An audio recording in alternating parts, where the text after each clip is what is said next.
TheAdvocateChannel.com looks at the world through the lens of equality and inclusion. Subscribe, like, and share now. AC 24/7's top story countdown continues with our producer's pick for number 3. During the October 7th terrorist attack on his kibbutz, 92-year-old Dov Golubovich kept close to his phone.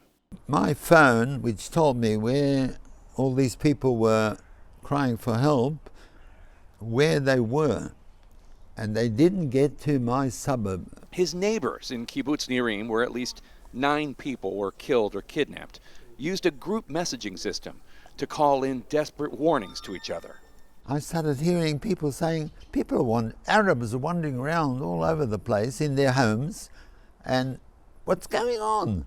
Send the army, send the army. Right. No army.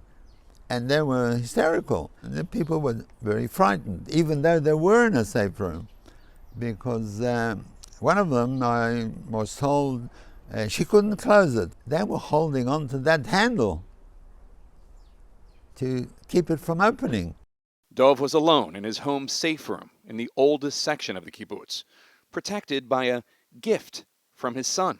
My son, who is an engineer, and he already thought, you can't lock those safe rooms from the inside. You can close them, but you can't lock them. They didn't think of that one. He made up a wooden bar, just a wooden thing with a bit of iron on top of it, which you could put on top of the handle. You couldn't open it from outside. That's what I stuck on. I hadn't used it before. Dov remained locked in the small concrete room for 10 hours. How scared were you when you were inside the safe room? I was worried, scared. Look, I've been so many things already. My parents left Poland because of pretty rabid anti-Semitism. When he was 8, his parents pulled their family out of Poland. They escaped just 1 week before the Nazi invasion that would eventually force his uncle and future father-in-law to Auschwitz. During the war, Dov and his family stayed safe in Australia, reading of Hitler's horrors as they spread across front pages. Eventually, Dov joined a Zionist youth movement where he met his future wife, Lily. And in 1955, they moved to Israel, where they built a family. We were sent to Kibbutz Nirim. Because that was a left-wing kibbutz. That was one of the very in need of people. Dov and the kibbutz he helped create were marking the anniversary of their community this year on the eve of the October 7th attack. The kibbutz had a birthday party. They celebrate the establishment, 77 years. On Friday night, on the morning of the Saturday morning, 6:30, alarm started. Shelling, what they call red alert or Tevadom. So, did you ever think, I escaped the Holocaust, but now I'm going to get killed by Hamas? Did that cross your mind? Eventually, because I don't believe any place is safe, really. Still, leaving his land is not an option, he says. Not again. This is where he built a life. This is the land where his children and grandchildren live. Are you going to go back? Yeah. You're going to go back to Nirim? Of course. Of course. When they took down the 2 towers, America sent everybody to safe homes. I mean, all right, it's not the 2 towers, but you go back to your home. In my opinion, my modest opinion, you don't let terrorists break you down. You know, there was a revolt, the ghetto, Warsaw Ghetto revolt in '43. They wanted to show they're going to show something. One of them wrote a song, a poem, which was turned into the Song of the Jewish Partisans. And the first line said, "Never say you're going on the last road. We are here."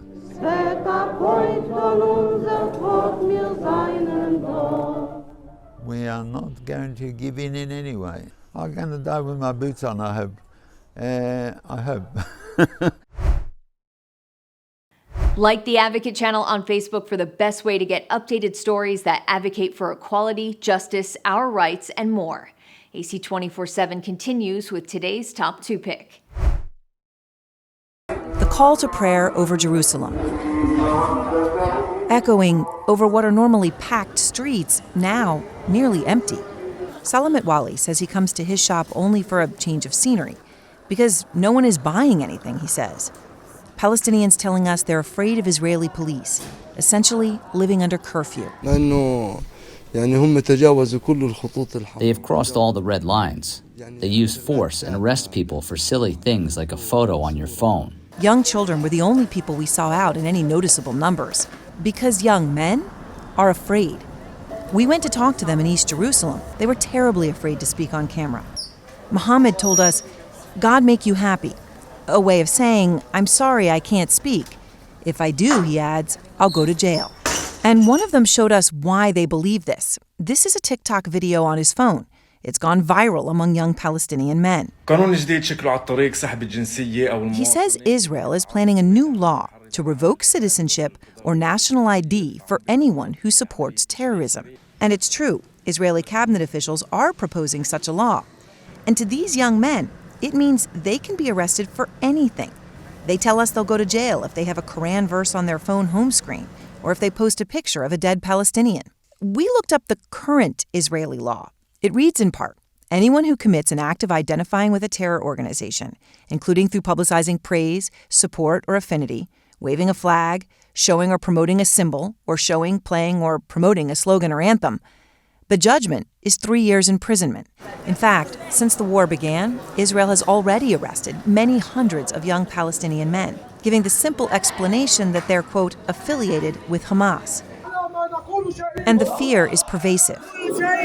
One young man named Faisal was afraid of arrest. He told us he was recently released from 18 months in prison after he says he was arrested at a protest near Jerusalem's Al-Aqsa Mosque. One group of young men told us they've been beaten by police along this wall at the bottom of their street. But the men were hospitable to us.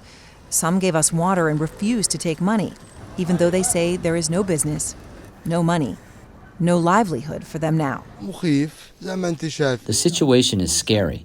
Everyone is afraid. Young people, they have passion. They're not happy with the situation. They say, this is our country. What are they going to do to us? This is ours.